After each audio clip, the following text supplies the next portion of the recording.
twongeye turatomboye bana b'Imana kuba Nyagasani duhamagaye kuneza ye ku izina ry'Imana Data na Mwana na Roho Mutagatifu. Amen.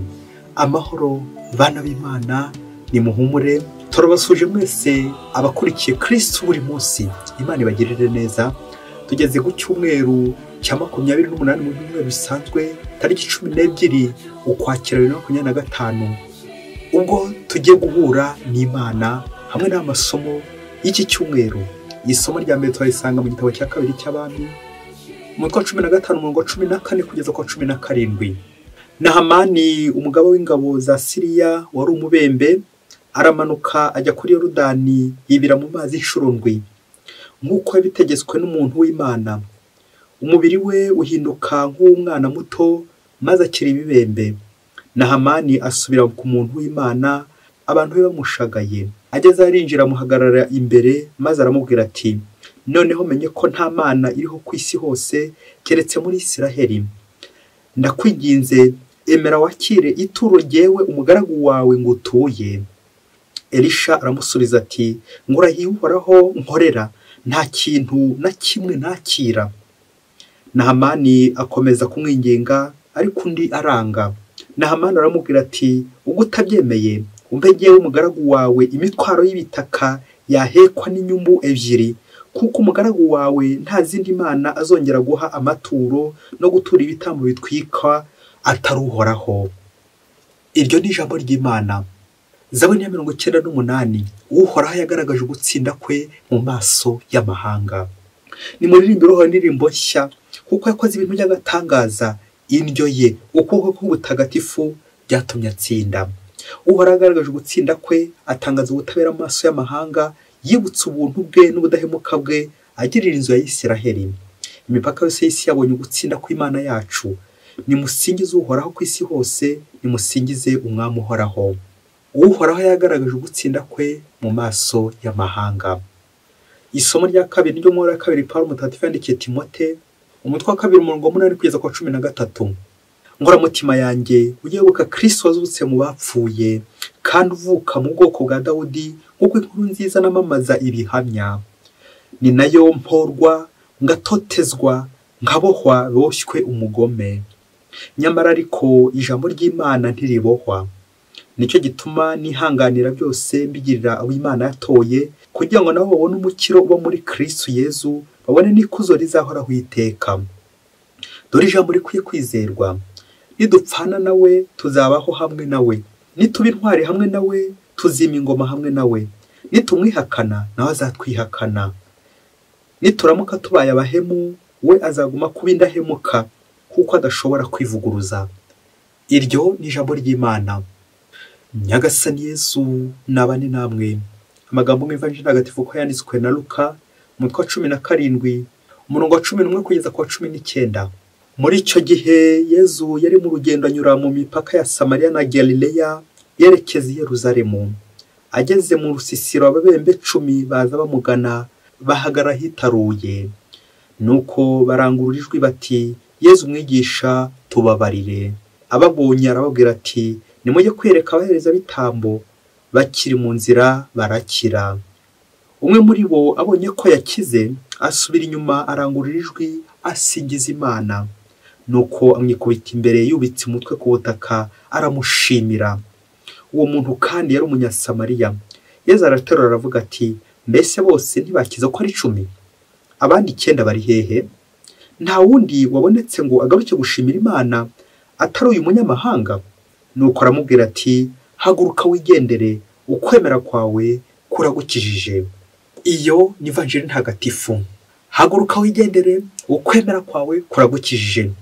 Abayoboke b'Imana nimugira amahoro. Uwambaza uko nakwita iki cyumweru cya 28 mu byumweru bisanzwe nakita garuka ushime. Garuka ushime. Garuka ushime umaze kubona ibitangaza Nyagasani gukoreye. Garuka ushime umaze kubona uburwayi Nyagasani gukijije. Uburwayi bwawe bwarananiranye, ibibazo byari byaranze gukemuka, none wagize ucya ubyutse mu gitondo ubona byakemutse kubera Imana. Nawe garuka ushime. Hari umuntu wakugiriye neza, wa wundi nta n'inyungu yarakwitezeho, ese wibutse kugaruka kumushimira? ikibazo kirakubazwa nanjye kirambazwa kuko kenshi wasanga tukiri mu myenda amadeni turi muri babandi 9 zandashima. Hari imvugo bajya bavuga ngo usibye imbwa gusa shebuja amara kugaburira ibiryo biryoshye ku isahani najya kuvuga nziza kandi ihenze akayigaburira navuga imbwa inyama nziza, hanyuma iyo mbwa ntabwo ishobora kuvuga merci ahubwo icyayo ihita ikandagira isahani bayihereyeho bya biryo biryoshye. Usibye imbwa nta muntu muzima wakora ibyo. Umuntu muzima arangwa n'iki? Nishimwe, gratitude, gushimira kugire neza. Nawe rero garuka ushimira mugenzi wawe kugire neza, ushimira aho ndo gukurokoye, ariko hejuru ya byose ni Imana yabikoze kuko ibyo byose ari Imana yabikoze. Nawe bwira Imana uti Mana nanjye nje kugushimira. Iyo tuvuze misa ubwabyo no gushimira Imana, Eucharistie bikavuga ngo action de grâce, gushimira Imana. Imana ibari dukora ibintu byinshi cyane, no kugitamo cy'Eucharistie kikaba ari cyo kujya gute gushimira Imana. Natwe rero tuje ku iki cyumweru tuje tuzanya amashimwe yacu dushimira Imana ibyiza itamye kudukorera. Ese wowe hari nawe icyo washimira Imana? Zamura akaboko hejuru bwira Imana uti Mana ibi warabikoze, sinari nzi ko nibi byabaho, sinari nzi ko nzagera kuri iki gihe kiriho, sinari nzi ko ariko Nyagasani urabikoze. Shimwa Mana warakoze. Nawe huri andika kabaru bwira Imana uti shimwa Mana warakoze, ratwa Yezu, singizwa dawe, Imana ihabwe kuzo n'icyubahiro. Amen, amen, amen. Mu ngingo yacu garuka ishime turazirikana amagambo 3 anazo ngingo ziza kugenda zitwereka aho hose tutagiye tugaruka ngo dushime kugira ngo Nyagasani waje tugana natwe tumuhe icyubahiro, tumushimire neza tugirira. Ijambo rya mbere riraza kwitwa umubembe cyangwa ibibembe. Ijambo rya kabiri riraza kwitwa umunyabyaha cyangwa icyaha. Ijambo rya gatatu riraza kwitwa umunyembabazi cyangwa imbabazi. Eka rero kwegere Nyagasani buri wese ace bugufi yongera agenda areba ati harya narabishimiye. Akenshi tuza kumana tuje gusaba Imana yamara kuduha tugahita tumera nkaho ari henura abo twabyaranye nabo tishakajya guca umuti wamperezayo ntituzongera kugaruka gushima. Uyu munsi wongera ureba aho hose wagiye urangara maze nawe ugaruke ugira ute garuka ushime. Ijambo rya mbere riritwa umubembe. Turubisoma njya mu gitabo cya kabiri cy'abami batubwira umugabo bita Nahamani, umutware Nahamani, umuntu ukomeye. Uburyo yararwaye ibibembe bikamuzengereza, ariko twumvise uburyo yagiye muri Israel agaho n'umuhanuzi Elisha akamukiza ibibembe bye. Nahamani yakijwe ibibembe. Ibyo byose bikagaragaza uko Nyagasani atsinda.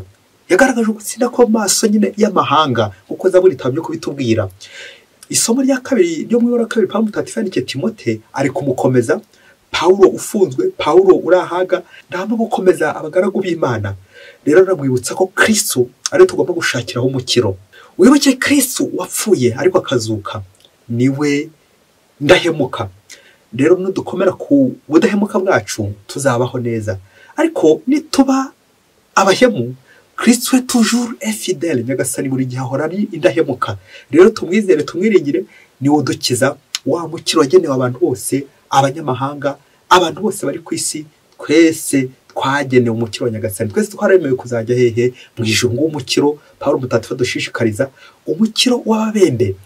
Ivanjiri no munsi nayo yagarutse ku mubembe. Abembe 10 bakize, ariko hakagaruka umwe waje gushimira Imana kandi ngo yari umunyasamariya. Nahamani yari umunyamahanga, uyu mubembe nawe yari umunyamahanga, umunyasamariya. Cyagiye abayisiraheli n'abanyasamariya batuzuranaga kubera iyo mico yagiye yivanga, ndetse n'urwo rwango ibyo bapfa bikaruta ibyo bapfana, ko bapfana Yezu Kristo. Yezu rero renga imipaka ahanyure, yarari kujya he wundi Yezu. Batubwira ko Luka agereza gutwereka ibihe bya nyuma bya Yezu. Yezu ari ku Yerusalemu azajya guhakora iki? Kuducungura. Yezu rero akanyura aho kugira ngo iyo mipaka yose yari hari ayitazanure maze abantu bamwerekereho. Ngo yuge rero garuka ushime, wagarutse gushimira Imana. Ati nagarutse, abandi 9 bari hehe? Simbizi, ngewe cyo nzi cyo nuko byo gushimira.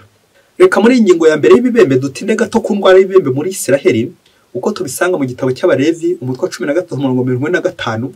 Umubembe byamuragaga. Bavuga ko nyuma yuko afashwe n'uburwayi yagomba kwambara imyenda y'ibishwangi, imyenda iboze byumvikane, furuganwa, nuko ngo agafata n'inzogera ahatambutse ati wahumanye wahumanye wahumanye wahumanye, nuko abantu bose ahuye nawe nyine bakigendera bakamuta ntibongera kumwegera. kubera iki? arahumanye nyine. ukore nayo foto yo kugenda uvuga ngo nahumanye biragayitse. rero nk'abana Hamani y'abanyacyubahiro biragayitse. Ababembe noneho ntabwo ari aho birangiriye, ngo bajyaga kure y'abandi guhabwa akato, bagahunga abandi bakajya ukwabo. urumva abantu nyine banduye kujya ukwabo. Abahanga benshi mu kwica bemeza ko uburyo bwo kwicisha intwaro ntacyo butwaye, uburyo bwo kwicisha inkota n'ibindi byinshi byicisha uburozi ntacyo bitwaye, ariko kwica bikomeye cyane kurenza ibindi byose ni uguha umuntu akato. buryo waha umuntu akato uba wamwishe kuri roho, ku mubiri n'ahandi hose uba wamwishe wamuragije.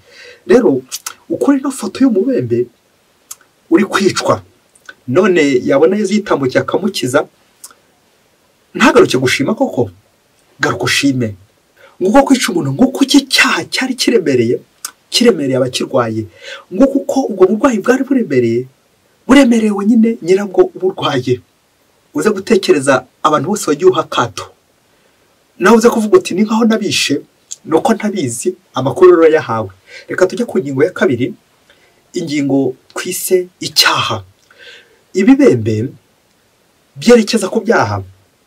abanyamahanga bakora ibyaha ariko babona ubutungane umukiro w'Imana, bagakira bakamererwa neza. guhabwa akato byerekeza mu yigamana muri Gatisimu ya Kiliziya Gatolika. uburyo icyaha kidushyira kure y'ahantu hatatu cyangwa abantu batatu. ubwa mbere kidushyira kure y'Imana, tukajya kure y'Imana. ubwa kabiri kikadutandukanya na sosiyete n'abantu bagenzi bacu. hanyuma ubwa gatatu we kikadutandukanya natwe ubwacu, tukabura inama z'Imana, imigisha y'Imana. ngo ubu bw'icyaha bya bibembe byerekeza kuri aka kato. icyaha kiduha ni ukugatura wenyine, ukigunga, ukagira ishavu, ukagira agahinda kubera ububi bw'icyaha. ikindi batubwiye na Hamani mu isomo rya mbere, ngo yazanye amaturo, ariko umuhanuzi Elisha arayanga. kubera iki yayanze? bifite icyo biza gutwerekezaho nanone. ikindi babantu 10 bose bakize. ese guki hagarutse umwe gushimira Imana, akaba ari Yesu avuze ati ni wowe ukize? twongere dutekereze kuki Yesu asabye aba babembe kujya kwereka umuhereza bitambo. nta kindi, ni Yesu arashaka gutwibutsa participation yacu, natwe ko tugomba kugira uruhare mu mukiro wacu no mugenzi wacu. Yesu yashaka no kumwikiriza, yashaka no gukiza abo bose batibasha kumuhereza bitambo. ariko kongeye twibuke mu isezerano rya kera mu Bayisiraheli, n'abaheza bitambo nibo bateraga kashe, bagasinya, bagasuzuma ko umubembe yakize. Yesu rero arifuza nanone kunyura muri iyo nzira y'umuntu nawe Imana inyuraho kugira ngo ikize abandi. ariko igitangaje nuko Yesu akomeje kugenda bakiza, bari mu nzira barakira, bishoboke ko ariho bahure n'abaheza bitambo, ariko hagarutse umwe kugira gute muri garuka ushime. ibi birerekeza ku ntebe penetensiya, wa musaserdoti uri mu cyimbo cya Yesu, wa wundi ukiza ibyaha mu izina rya Kiliziya, mu izina rya Yesu Kristo. Alleluia, amen. nguko Yesu natwe nanjye kuvuga dukomorera, natwe tukagira uruhare ku busaserdoti bwe, ubuhanuzi bwe n'ubwami bwe, kugira ngo natwe tumufashe gukiza. ese wowe hari uruhare ugira mu gukira kw'isi, mu gukira kw'abantu, mu gukira kwawe? uruhare rwanjye n'urwawe. aya maturo umuhanuzi Elisha yanze arerekeza ku mpuhwe Imana itugirira. ntabwo ikeneye ibintu tuyitura, ntabwo ikeneye ibintu bya mirenge, ahubwo ikeneye nicyo tugiye kuvuga mu kanya, imbabazi z'Imana. L'amour appelle le pardon appelle l'amour. urukundo ruhamagara imbabazi, n'imbabazi gahamagara iki? urukundo. ni nayo ngingo ya gatatu tujye kuvugaho, imbabazi, le pardon. muri Gatisimu ya Kiliziya Gatolika, icyaha gituranye n'imbabazi. bijaza kuvuga ko iyo umuntu acumuye, mbere na mbere ntabwo ari igihano yakagombye guhabwa, ahubwo gukosorwa, kubabarirwa, guhanurwa, kwakira imbabazi z'Imana, kuko za mbabazi z'Imana zigenda zimwirukanka ati ngwino nkubabarire. rero umuti w'ibibembe nta wundi ni isuku, umuti w'icyaha nta wundi usibye imbabazi z'Imana.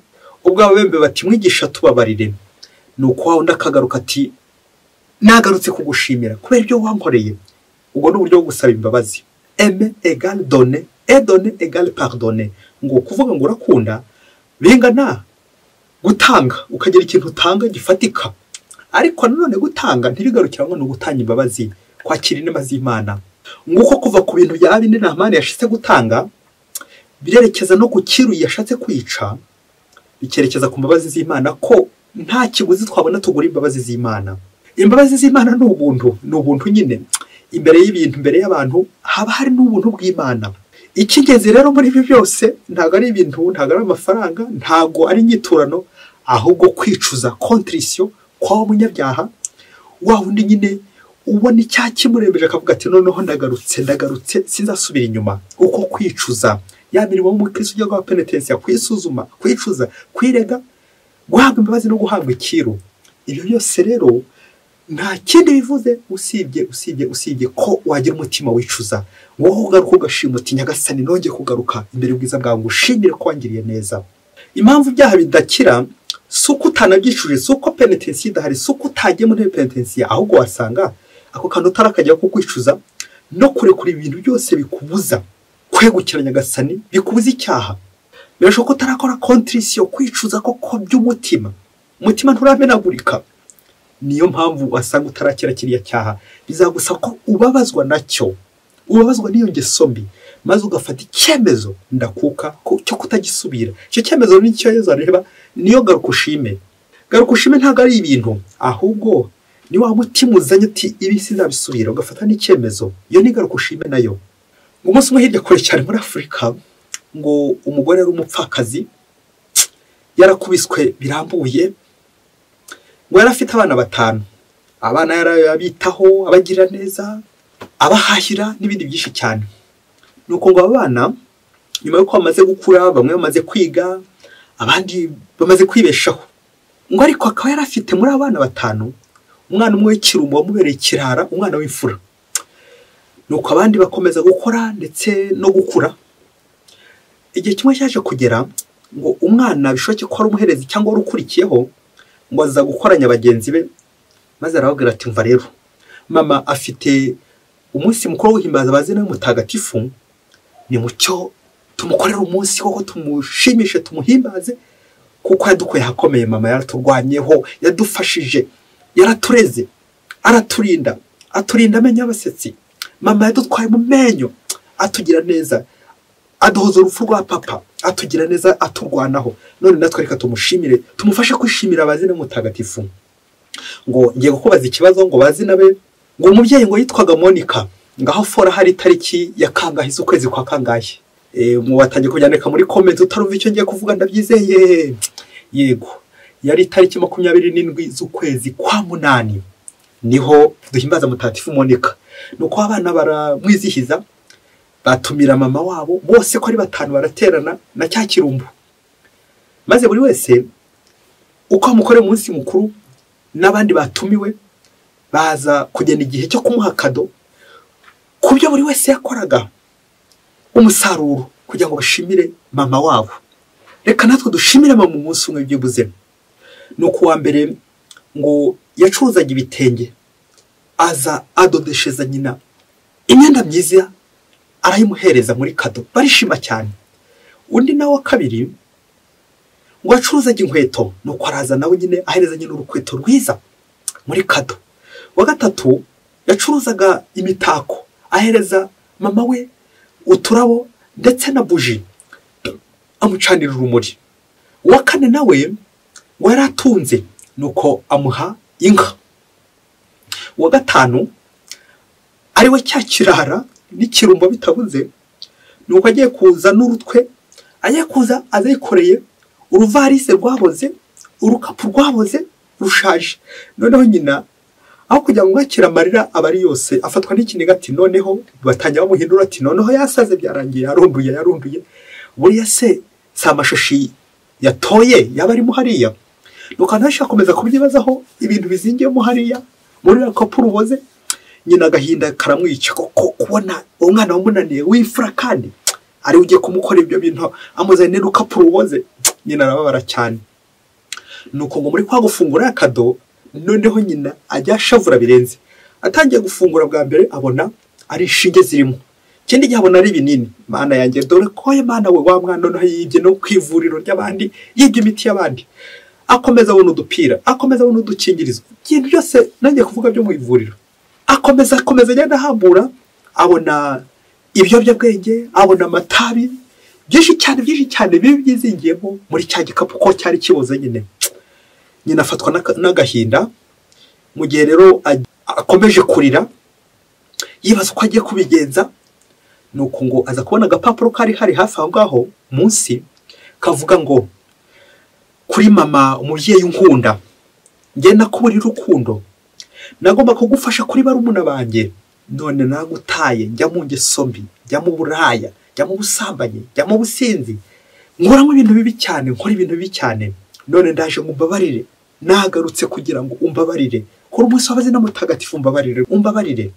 Izo nshinge, ibyo binini, utwo dupira, utwo dukingirizo ni ibintu nakoreshaga nkuramo inda, uko abakobwa benshi n'abadamu benshi bazaga iwanjye ngo bakuremo inda ngo mbafashe. Ibyo nibyo nakoreshaga, ndabizanye nk'ibyasigaye. Ibyo biyobyabwenge bindi nabyo nibyo nafataga, nabyo ndabizanye, amatabi n'ibindi byinshi cyane, dukingirizo n'ibyo byose byanyoye ubwenge ndabizanye kugira ngo mama unyakire.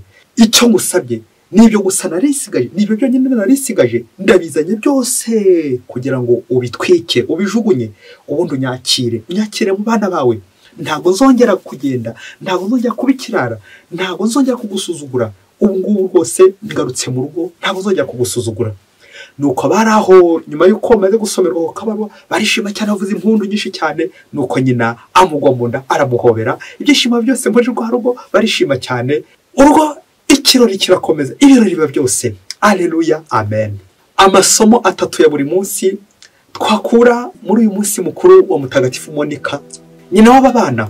Mu minsi mikuru za bidi, bazina batagatifu, ubukwe, icy'ingenzi ntabwo ari amakado ayashyushye y'ibintu, y'indabo, y'ibikoresho byinshi cyane, imyenda n'ibindi, ahubwo contrition, imbabazi, kuza gusabiramo n'imbabazi. Kongera turebe ifoto y'umubyeyi n'abana be, bose kuri 5 baramushimishije. Bariya 4 bari basanganywe nawe, bafite ukuntu bakoze bakunguka bakamererwa neza. Ibi bintu bamutuye ibintu ni byiza cyane, yanabishimye. Ariko n'uyu nawe bamutuye ibice mibore, bifite igisobanuro ko abijugunye birangiye, atazongera kubikoresha, aba y'umuntu mwiza. Ibi byose rero nabyo byashimisha umubyeyi, yantama yazimiye. Iyo ugize Imana ukayibona urishima cyane, ugahamagara inshuti n'abavandimwe bakora umunsi mukuru ngo bazina mutagatifu. Ese umunsi mukuru w'abazina wa mutagatifu ujye umunsi mwiza wo kongera guhuza abana bawe, guhuza ababyeyi bawe. Icya kabiri twazirikana, ese nta muntu wakugiriye neza nawe washimira, ukamwandikira ka message, ukamutura n'iyo myambaro, izo nkweto, ukamutura inka, ukamutura ihene, ukamutura agatama n'ibindi byinshi cyane bigaragarira amaso. Bya bintu bifatika twega abantu tugira ku isi materiel, ni ngombwa gushimira ubikoresheje, dore ko utajyana urutwe gusa. Kwibuka gushimira hari ikintu nanone atarimo koboko ujyanye, ikintu gifatika ko turi abantu turi ku isi. Twega turi ku isi, hari igihe nyine dukoresha ibyo dufite bigaragarira amaso. Ibyo nabyo nishimwe duhereza abagenzi bacu, n'ikimenyetso kigaragara twebwe ubwacu tubonesha amaso. Ibyo byose rero nk'umuntu ukunda byo kugira akantu mugenera, bya bindi Yezu yabwiye Nikodemo ati Imana akunze abantu, ariko hari ikintu abaye cy'agaciro, iki umwana wayo. Nawe niba ukunda umuntu ntabwo uzabivuga gusa n'amagambo, hari ikintu uzagena gifatika. Kandi icya gatatu kisumbuyeho nyuma y'ibyo byose bifatika, nanjye kuvuga n'ibidafatika, ni imbabazi zivuze byinshi, imbabazi z'Imana. Nta kindi uzabona usibye gucika ku ngeso, contrition, umutima wababaye wahundi ubabarira, kwa kujugunya umuhoro ukakira amahoro y'Imana, kwa kujugunya umushiha ugashimira Imana, ukajugunya intwaro za kirimbuzi, ukajugunya udukingirizo, ibiyobyabwenge, amatabi, twadupira, twatuntu twose wagiye wikingira, ukikingira ikibaba aho gukingira icyaha. Dore ko akenshi udukingirizo nyine dukingira inda, gusama, tugakingira sida n'indwara zose, ariko ntabwo dukingira icyaha. Rero ntacyo bimaze kuba warunduha umuntu ibintu, ariko imbabazi zarakwihishe, ariko uticuza icyo cyango kiveho. Nuko ibintu byose nk'uriya musore, ibintu byose bijya bituma uyamukira sosiyete, ibintu byose ukoresha ukuriramo abandi inda, ngo urabafasha da, waza no gufasha abandi cyangwa uri kubapfusha. Cya gikapu kiboze nawe ukakijugunya, kizane rwose, mama wakijugunye, papa wakijugunye, kizane cya gikapu, ngo wa mutima wawe ukuremo ibibembe, ukuremo icyaha, habe isuku, za mbabazi z'Imana. wongera uhoberana n'umubyeyi wawe, guhoberana n'Imana. Hari imvugo Kinyarwanda igira iti usinzira arora uburiri aba yigiza nkana. Nawe niba hari ibintu ufite mu nzu yawe, mu mutima wawe, bya bindi bibitse biboze, ukaba ukiri kubireba, ibyo ni byo bishuko byawe. Bijugunye, bitwike, wizane ku Mana maze bitwike. Mu gihe utaratwika ibyo byose bigutera izo ngeso mbi, ntabwo urakira. Hari imvugo Kinyarwanda igira iti aho kwica gitera wakwica ikimutera. Rero randura ibyo byose bigutera gusinda, bikagutera gusambana, bikagutera kwiba, bikagutera kubeshya, birandure, bijugunye, bizane bitwikwe. Dore ko Imana yanjye icyaha ariko igakunda umunyacyaha. Umunyabyaha wicuza ariko wa wundi wicuza. Ako kantu umubyeyi tugatahana, ugacaho uturongo dutatu kwicuza, ukabazwa n'icyaha. Nibwo uzagira courage, nibwo uzagira imbaraga ukavuga uti ndabyanze. Uko kubyanga rero niyo bita garuka ushime. Nawe iki cyumweru garuka ushime, garuka ushime. Mwese Imana ibahe umugisha. Imana Data na Mwana na Roho Mutagatifu. Amen. Padiri Musumba Ladislas wa Diyosezi ya Cyangugu.